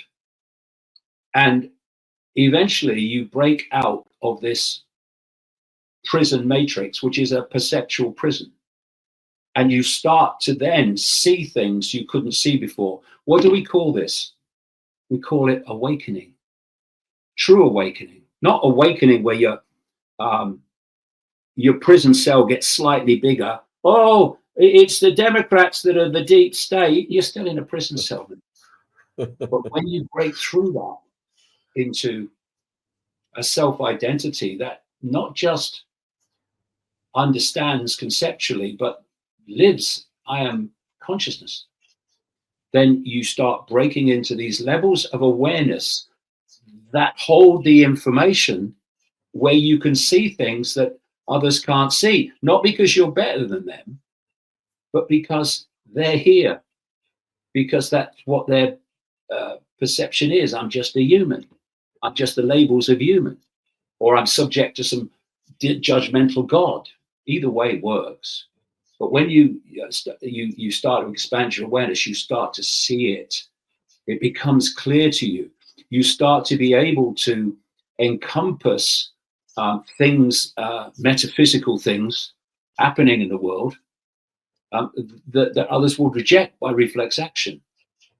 What they want to do is stop that happening. So how do you start that happening? What's the process? You start to ask the big questions. Who am I? Where am I? What is this place? What am I doing here? And you start to expand your questions into the big questions. You start to access big answers. Now, does anyone think that when or if we allow AI to become the human mind, to become the human thought processes and the human emotional reactions, that AI will be asking on our behalf the big questions? Who am I? Where am I? What am I doing here? No, of course not. It will just be conformity, unquestioning conformity.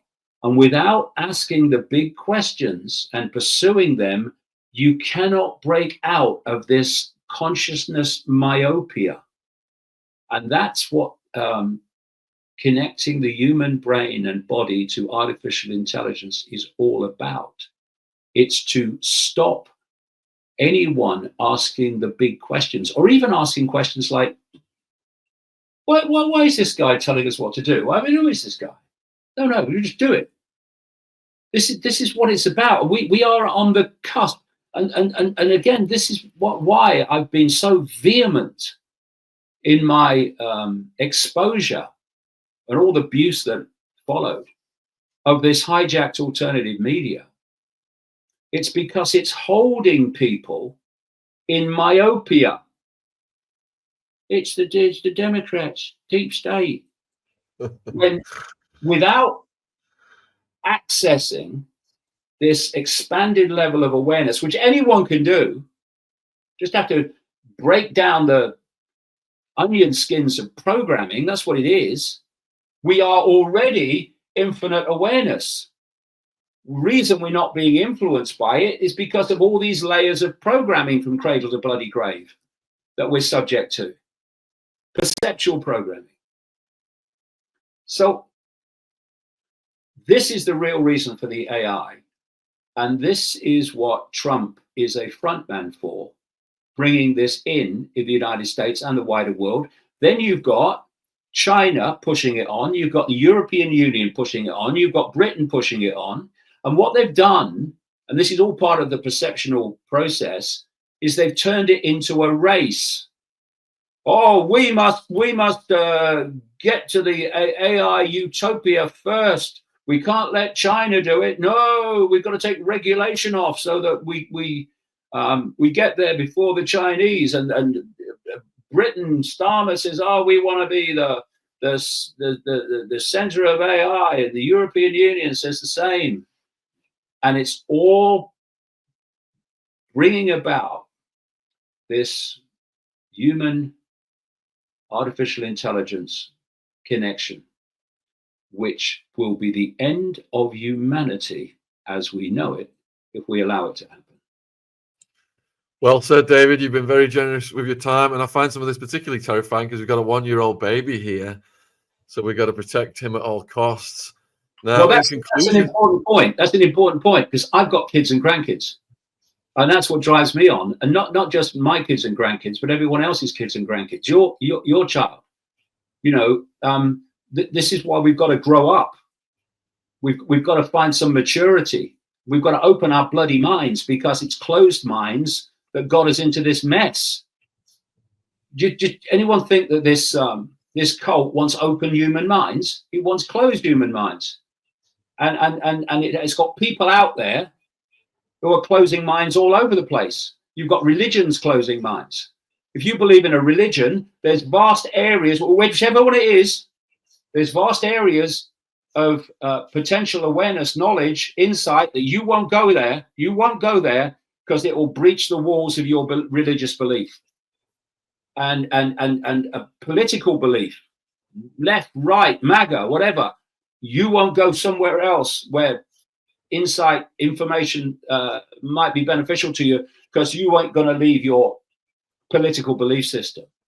We've got to put down these fault lines of division, these fault lines and these walls of perceptual programming here and no further, and open our minds to what's really going on. And I tell you, it's nothing like we think is going on. David, can you tell the viewers where they can find you and follow you? I believe you're back on some of the platforms now, and what books or tours you've got coming up. Well, I'm on X, Twitter X, because I can't not be, because the free speech absolutist image would be destroyed. But the others, I've still not got a channel on YouTube or anything like that.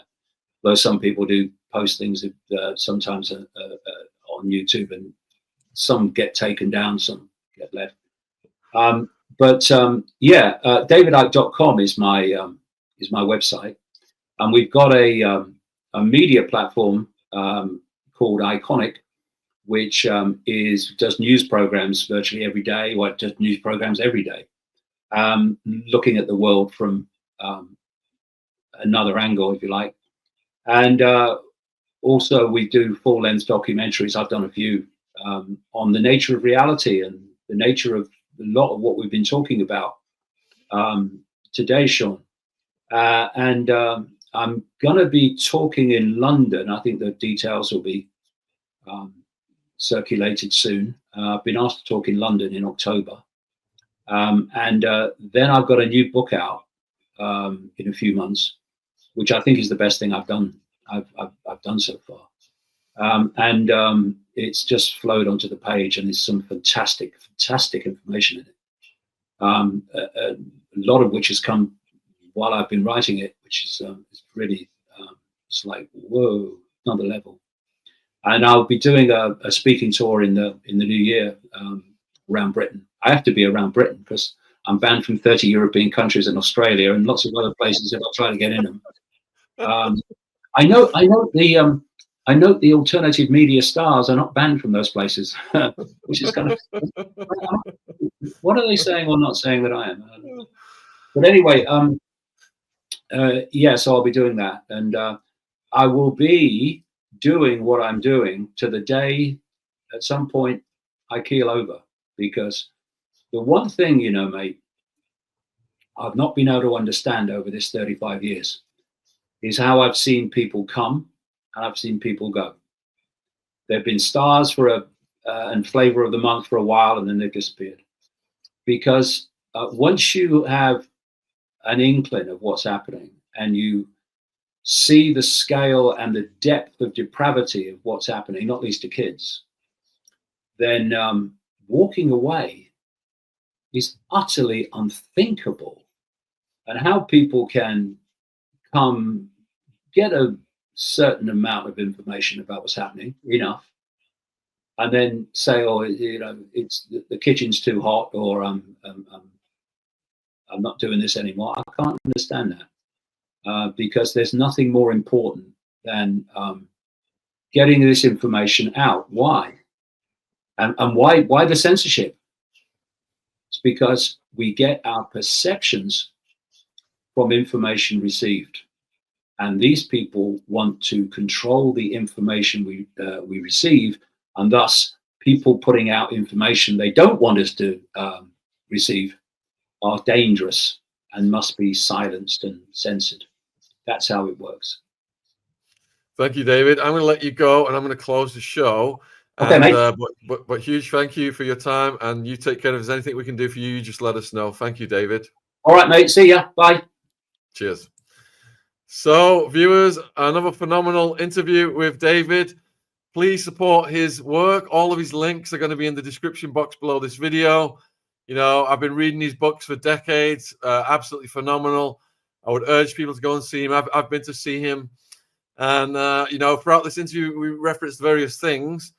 Mark Epstein, David referenced, citing the cause of death of Jeffrey as not being self-unalivement. Well, we've interviewed Mark Epstein recently.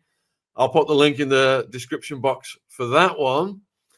And please let us know in the comments what you have thought about this interview.